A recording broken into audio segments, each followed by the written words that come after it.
Hello, this is Dr. Wood with Citadel Civil Engineering. This is CIVL202 Statics. And in this video, we'll look at Learning Objective 4.3.2, looking at friction acting on screws. So just as a reminder, statics is fundamental to a lot of what you're going to do later on, and especially for my mechanical engineers, designing screws and threads and machines is going to require you to understand the information we discuss in this lecture.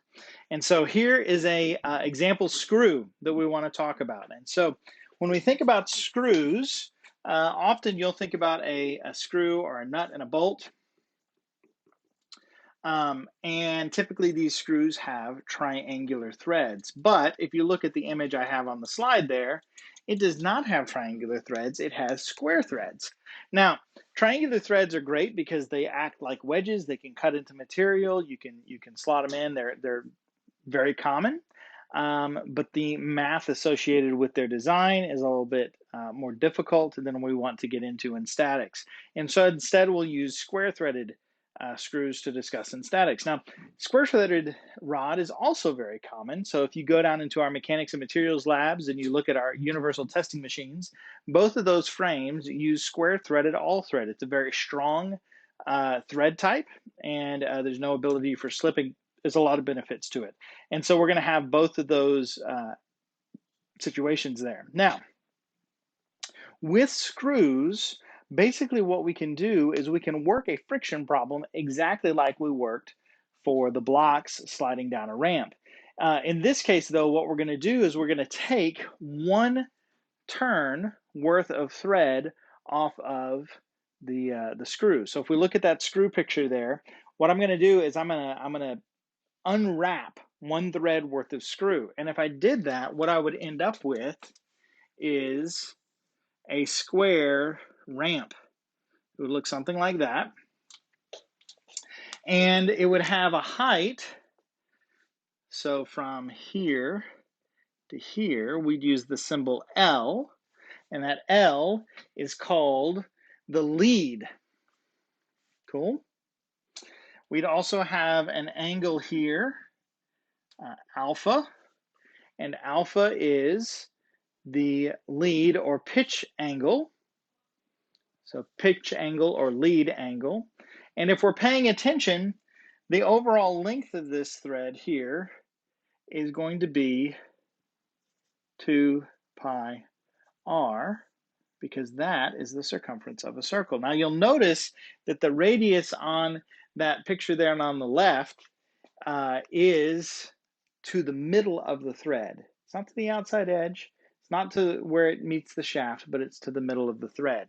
And so this is the sort of angle we would get here. If we wanted to be able to calculate the lead angle, which is going to be lead or pitch angle, which would be very important to us. If we look at that angle, we know the height, we know the width, and so we could say, well, the inverse tangent, right, L over 2 pi r would give us the lead angle. Okay. Now this equation is not in your FE reference handbook. It would be one you would have to memorize, although we're going to have a homework problem that looks at screws. We're not actually going to do any screw problems on an exam, so you won't have a problem. You'll have access to your notes if you need to be able to do this, but I'm clearly able to derive it on the fly, and hopefully you are too.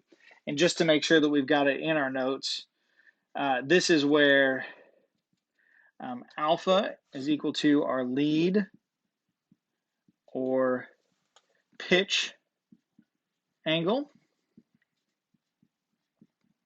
okay, and L is equal to the lead length. So that would be a thread-to-thread measurement. That's actually something that's used in specifying bolts. And R is going to be the radius to the center of the thread.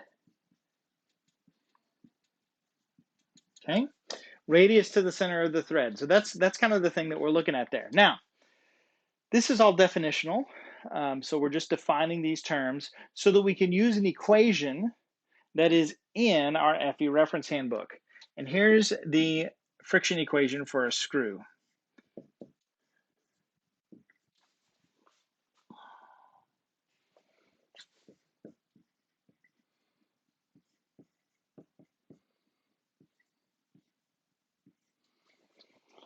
All right, so let's look at this. Okay. M is a moment. So if we think about screws and or nut and bolt, we would tighten it, right? Or we could loosen it. And when we do that, we're going to apply that twist, the moment. And that moment is going to be equal to P, which is the axial load along the thread. So if you think of tightening a bolt, you're going to put that bolt into tension, right? Unless we're talking about like a screw clamp, which would have a U shape on the outside. So when we tighten it, we actually put the bolt into compression. By the way, two force members, right? So the force along the axis of the bolt. So the moment required to put that much axial load on the system, where R is the radius, alpha is the lead or pitch angle, and phi is the coefficient of friction between the bolt and the screw, right? Or actually the friction angle between the bolt and the screw. And so this tan alpha plus or minus phi, that's going to be like our coefficient of friction. P is our force, force times R, well, that gives us a moment, right? And so we can see where all these components kind of come from, at least conceptually, and that's what I'm looking for you. You can read your textbook in section, I believe it's 8.4, lays this out. Now, I just threw this up there. Turns out that you can derive this equation by doing a very similar process to what we looked at with the block sliding down the ramp. It's free body diagrams, draw all the things, write your equations of equilibrium, and then relate it to your friction equation. But this is the equation you'll get. Now, I hope you're asking, what's this plus or minus about, right? And it turns out that the plus is what you have to do to tighten the bolt. Okay, so it's the amount of moment you'd have to apply to generate this P to get it tightened, right? And the minus is going to be to loosen the bolt. Okay, so to untighten it. So the moment is now acting in the opposite direction to loosen a bolt that's been tightened to that place. Cool. So this is on page 73 of your FE reference handbook, and it lays out what all these terms are so that you don't forget. Okay, so FE reference handbook, page 73, that's what we're looking at. Now, the thing for us to keep in mind is that this phi here, phi, is the effective friction angle.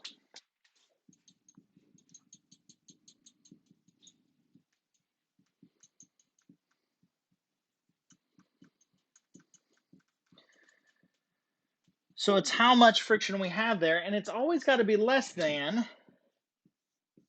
phi sub s for it not to be moving. And so the effective friction angle is basically how much friction you need to maintain this equation, right? And so if we crank it all the way up where phi sub s is the static friction, that's when it just starts moving. And so that's our impending motion case when we take it all the way up, less than or equal to, okay? But in general, we can have the case we can tighten, we can loosen bolts, but we can also have bolts just kind of sit there and look at us, right?